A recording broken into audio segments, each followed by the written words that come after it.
Hi, teachers. Welcome to our lesson plan of the week. We are going to be talking about research-based projects for this unit. I'm Teacher Raven, and I'll be leading the session.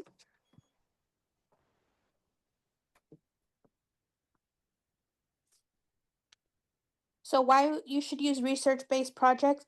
Using research-based projects can provide students with various aspects of building onto their learning. Our 3 points are real understanding.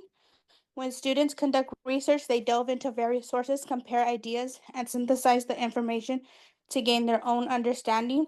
This helps them learn material more effectively and retain it longer. Our second point is problem solving. Students learn how to plan, organize, and manage their own work, skills that they'll use in school and beyond. And number 3, they support all learners. Because research projects offer multiple entry points and formats, they align well with UDL and enable students to demonstrate their knowledge in various ways. Our TEKS for this unit is 1.12, organisms and environment. The student knows that the environment is composed of relationships between living organisms and non-living components. The student is expected to A, classify living and non-living things based on whether they have basic needs and produce young. Steps for a research-based project are choose a topic, 2, pick out guiding questions, 3, gather intel, 4, review our sources, 5, organize notes, 6, develop your main idea, 7, create your project, 8, cite sources, 9, review and revise, and 10, show off your work. Step 1, choose a topic. Our topic will be students will explore different characteristics of living and non-living things and compare them using research, observation, and hands-on exploration. Our first strategy we'll be using is background knowledge. We'll start out by asking questions to our students if we're living or non-living. Then we'll make a T-chart asking students what do they think they need to survive and what makes us a living thing.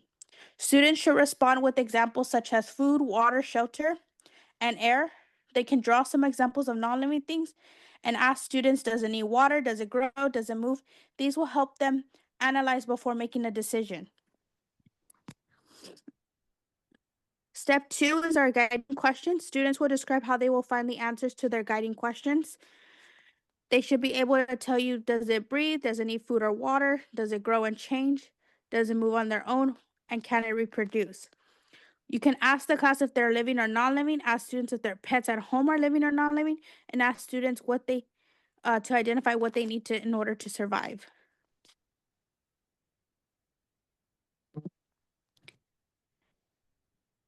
Step 3, students will use internet resources, books, and other sources to gather information.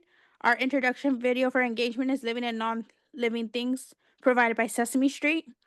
And What's Alive and Is It Alive are our 2 copies of the books we'll be using for this unit. Oh, hi, my name's Desiree. I'm going to go ahead and dive into the lesson. So now that we have shown the video and read the books to the students, we are going to get into step 4, which is connect primary and secondary resources. We will show students some pages in the book and orally ask, is it living and non-living? Then students can cut and sort their own cards into a graphic organizer. Step 5 is express comprehension of the information on the research. This is where strategy 2 will come in. It would be the turn and talk. So we will have each student go around the room and find a non-living object. They will use this graphic organizer to help with analyzing information. Then students will return to the carpet, do their turn and talk with the partner, and compare their answers. The teacher can be walking around to see if the students are comprehending the information that we've been gathering. Step 6 is going to be paraphrase. Students will explain what they discovered from their research. The students will then explain in their own words that what is defined as living or non-living and provide examples to show their comprehension. Hi, it's Sabrina. So for step 7, we're gonna go ahead and move into the nature walk. So students will walk around and it can be like around the playground, the school garden, the hallways even. Students will take their journal or a sheet of paper to take notes of what they've seen. And then back in the classroom, we will pass out the paper that's on the left side. And basically the paper is just asking them three things of what they saw, circling if it was living or non-living, how they know it was, and then drawing what they saw on the right side. And then on the left is just an example, a basis of how we would want the students to fill it out. On the right is some pictures, some examples of students collecting data.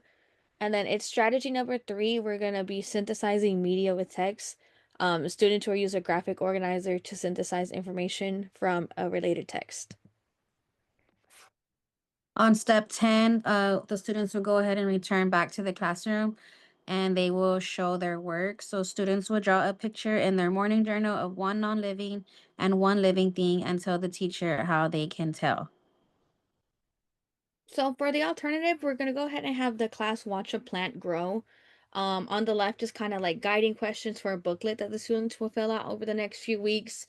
It's basically just going to ask them how is the plant different from day one, which part of the plant grew first, what did the plant need to grow, and what the plant survived without water, sun, or food, why or why not. And then students will track the growth of the plant. On the left is just a basic planner. You can have it like that, or we were thinking you can also do a booklet of the planner.